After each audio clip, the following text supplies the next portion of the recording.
Ce jeudi, le Conseil national de transition a adopté plusieurs textes importants dans le cadre de sa session ordinaire d'avril.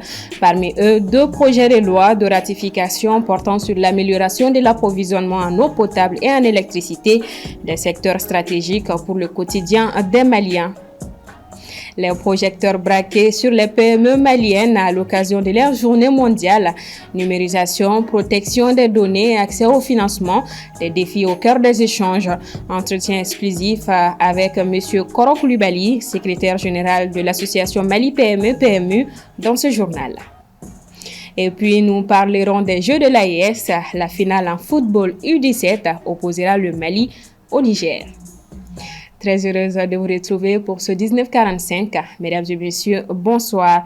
Dans sa séance plénière de ce jeudi 26 juin, au compte de sa session ordinaire d'avril 2025, le Conseil national de transition a adopté plusieurs projets et propositions de loi, parmi lesquels figurent 2 projets de loi de ratification relatifs à l'approvisionnement en eau potable et en électricité. Soumaïla Fani.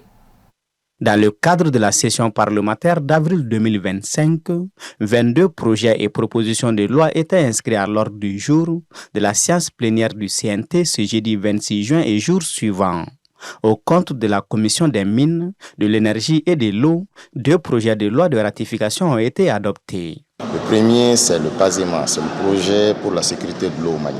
Un projet d'ampleur qui a mobilisé 60 milliards de francs CFA, qui va servir à rénover les réseaux vétustes de la SOMAGEP à travers la SOMAPEP et pour réduire les fuites occasionnées par ces réseaux vétustes qui coûtent quand même à l'État 11 milliards de francs CFA par an à peu près. Donc d'autres composantes serviront à créer des retenues d'eau, à sécuriser l'eau, à lutter contre le dragage sur nos cours d'eau, à installer des compteurs intelligents et des équipements solaires aussi pour éviter les coupures d'eau. Le second projet de loi porte sur la ratification de l'accord de prêt signé à Lomé entre le Mali et la BOAD relatif au financement partiel de la boucle nord du Mali, 225 kV. L'État a pensé un système de boucle autour de la ville de Bamako pour permettre, quelle que soit la ligne qui vient autour de la ville, de recevoir intelligemment et de manière efficace l'électricité, pour asseoir quand même la qualité un peu dans la desserte de l'électricité au Mali. Donc c'est un gros projet, un projet majeur, c'est un financement partiel et qui va boucler la boucle totale pour pouvoir vraiment améliorer la desserte de l'électricité à Bamako et aux alentours. Ces 2 projets de loi ont été adoptés respectivement à 121 voix contre 1 pour l'approvisionnement en eau potable et 124 voix contre 0 pour la desserte en électricité. Les efforts que le gouvernement est en train de fournir aujourd'hui, on voit que le CNT est en phase avec le gouvernement pour que, à travers la ratification de ces textes, qu'on puisse améliorer les conditions de vie des populations. Et dans l'axe 3 de la lettre de cadrage du président de la transition, chef de l'État, le général d'armée Assimi Goïta, il a précisé qu'il faut qu'on aille à la satisfaction des besoins essentiels des populations. Et ces 2 textes afférents à l'approvisionnement en eau potable, l'approvisionnement en électricité, je pense que ça s'inscrivent parfaitement en droite ligne de la mise en œuvre de ce texte. Le projet de loi portant révision de la charte de la transition et la proposition de loi portant création de la Banque nationale du Mali figurent aussi parmi les 22 textes qui feront l'objet de débats dans les prochains jours. Dans le cadre du 26 juin, journée internationale de lutte contre l'abus et le trafic illicite de drogue, l'Office central de lutte contre les stupéfiants a marqué le coup ce jeudi. Tenez-vous bien, 128 tonnes de drogue ont été incinérées à l'échelle nationale, une opération symbolique et dissuasive. Djeneba Samake. Au premier regard, on a l'impression que ce ne sont que de simples affaires. Pourtant, à l'intérieur, il y a tout type de drogue, cocaïne, tramadol, diazépam et j'en passe, car tous les moyens sont bons pour cacher ces déchets afin de faciliter leur transit au Mali jusqu'à la destination finale. De juin 2024 à juin 2025, les tonnes de drogue saisies ont toutes été incinérées ce 26 juin. La quantité qui a été saisie vraiment est supérieure vraiment à l'année dernière. Quand vous prenez sur le plan national, on a saisi plus de 126 tonnes des produits nocifs, entre autres vraiment de la cocaïne, du hachis avec ses dérivés. Donc il y a aussi les appareils de chicha aussi qui ont été saisis et les accessoires. Quand on essaie d'évaluer vraiment les produits qui ont été saisis, ça s'élève vraiment à des dizaines de milliards de francs CFA. La tendance actuelle du trafic et de la consommation des drogues au Mali est inquiétante. La proportion des jeunes dans le trafic des stupéfiants s'élève à 75% des tranches d'âge comprises entre 15 et 45 ans. Parmi les personnes interpellées par l'Office central de lutte contre les stupéfiants, 70% sont des jeunes consommateurs, 25% des jeunes filles et 5% des personnes âgées. Toutes les drogues réagissent sur l'être humain, mais plus généralement, c'est les chambres indiennes qui est fréquemment utilisée par nos jeunesses. Vu le prix d'achat de 100 francs, 200 francs, cela joue sur les jeunes parce que c'est plus consommé, même dans le monde entier. Ça coûte moins cher. C'est les drogues qui ne sont pas contrôlées, 1 et 2 aussi. Ce n'est pas destiné à la consommation directe. C'est neutre et c'est néfaste sur la consommation humaine. L'appel que j'ai pour les jeunes, il n'a qu'à éviter ça. C'est ça qui n'est pas du tout bon. Tout le monde mange, mais la nourriture qui tue, on doit éviter ça. Le pays a besoin de bons jeunes, très dynamiques, santé 100%. Face à l'ampleur que prend le phénomène, l'OCS intensifie les campagnes de prévention et de sensibilisation afin d'épargner la santé des millions de populations et de jeunes contre les méfaits de la consommation de drogue. Parlons justice. Dans les affaires judiciaires, on a tendance à entendre l'expression « le non-lieu ». Mais que signifie-t-il exactement? Est-ce une preuve d'innocence ou simplement une suspension de poursuite? Entre perception publique et réalité juridique, Geneva Samaki nous éclaire sur cette décision qui peut tout changer dans un dossier sans toujours laver de tout soupçon. En droit, un non-lieu est une décision judiciaire par laquelle un juge d'instruction ou une chambre d'instruction décide de ne pas poursuivre une personne soupçonnée d'avoir commis une infraction car les éléments de preuve rassemblés par l'enquête sont jugés insuffisants pour justifier un renvoi devant une juridiction de jugement. Le non-lieu intervient généralement soit il n'y a pas d'infraction à la loi pénale quand le juge le constate en cours d'information, ou alors l'auteur recherché est resté inconnu.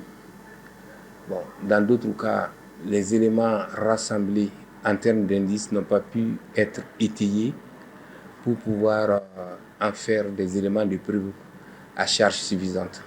L'autorité en charge de cela, c'est bien le juge d'instruction. Il ne faut pas confondre un non-lieu avec un classement sans suite, qui est une décision prise par le procureur avant même qu'une instruction ne soit ouverte, ou une relaxe ou un acquittement, qui sont des décisions rendues par des juridictions de jugement après un procès.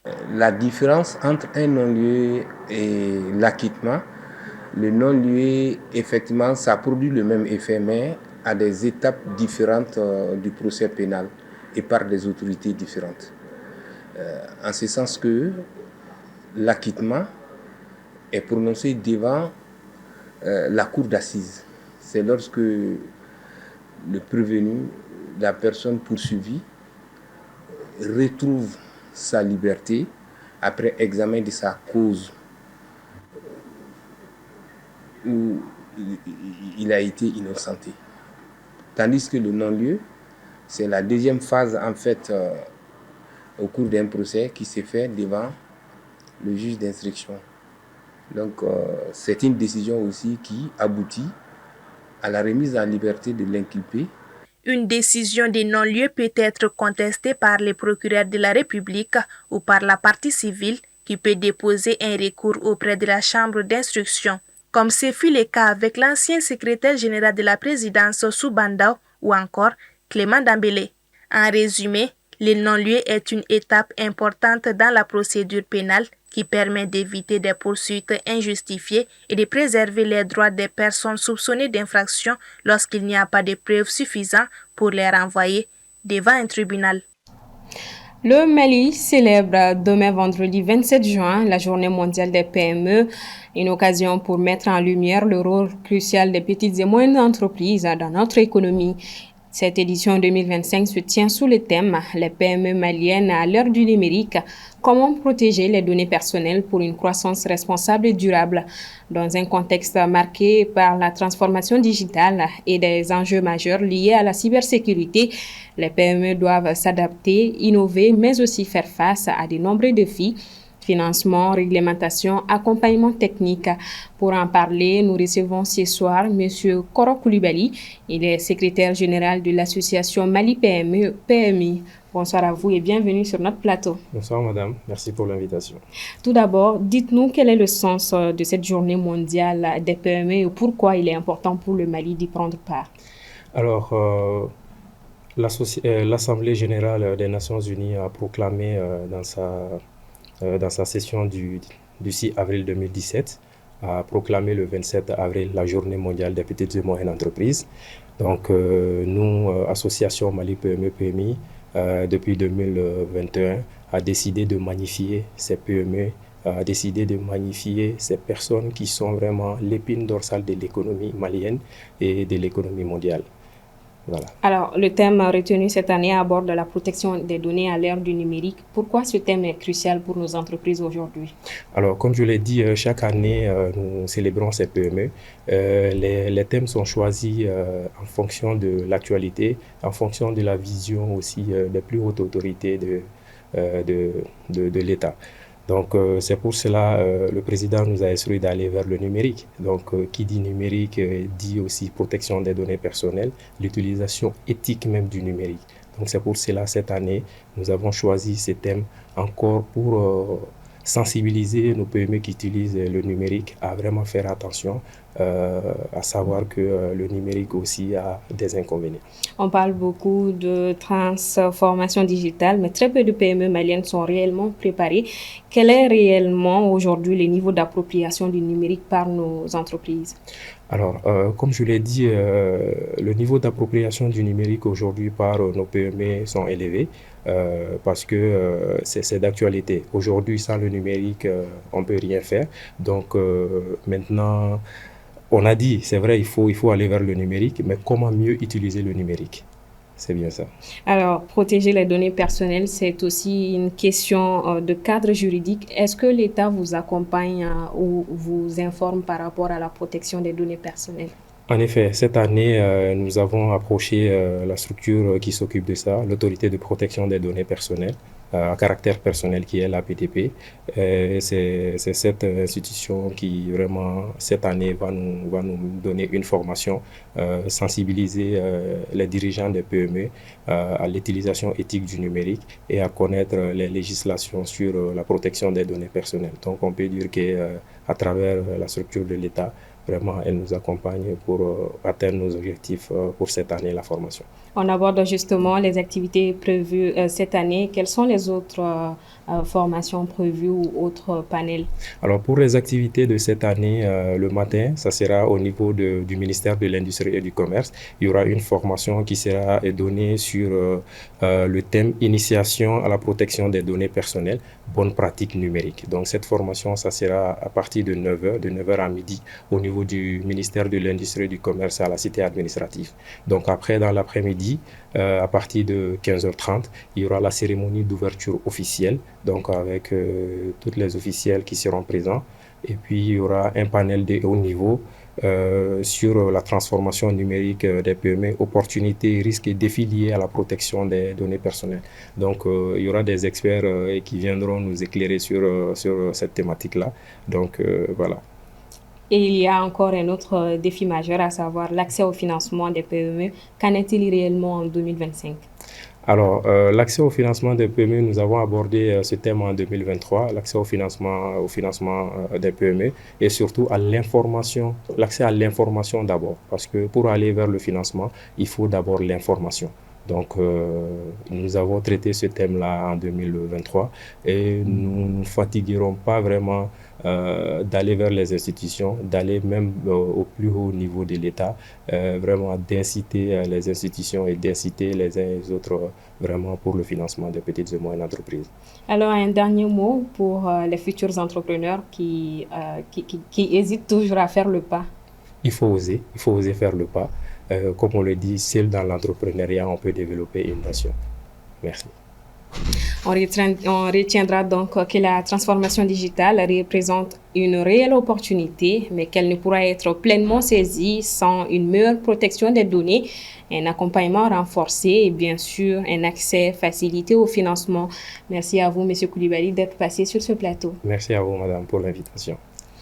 Ce journal se poursuit. Direction le Burkina Faso. 5 gendarmes ivoiriens ont été interpellés samedi par des volontaires pour la défense de la patrie.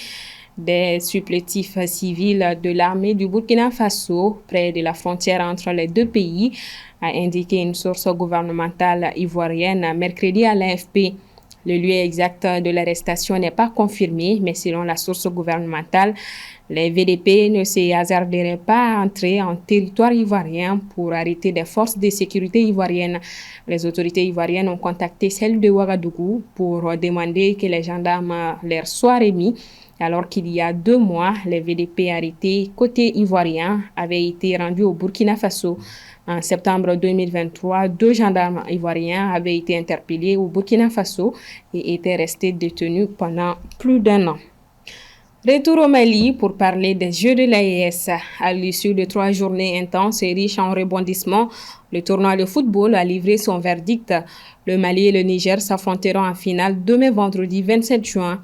Retour sur un tournoi qui, au-delà du spectacle, a mis en lumière l'élan sportif et l'unité des jeunes générations sahéliennes. Ibrahim Babi.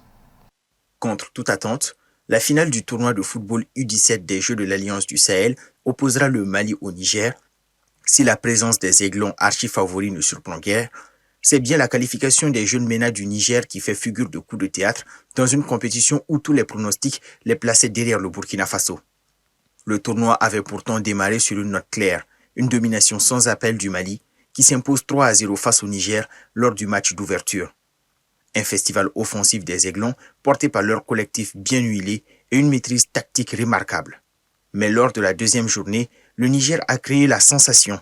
Opposé au Burkinabé, grand prétendant au titre aux côtés des Maliens, les Nigériens l'emportent 1-0 à la faveur d'un but décisif. Ce succès inattendu met les étalons dans une situation difficile et propulse le Niger vers une place plus confortable. La dernière journée, ce 25 juin, a confirmé la suprématie malienne. Dans un match spectaculaire contre le Burkina Faso, les Aiglons s'imposent 5-2. 2 victoires en 2 matchs, le Mali termine premier du classement avec 6 points, suivi du Niger avec 3 points, tandis que le Burkina Faso termine dernier avec 0 points. Une désillusion pour les supporters et les observateurs. Voilà donc qui referme ce 1945. Merci de votre constante fidélité. Bonsoir à tous et à demain.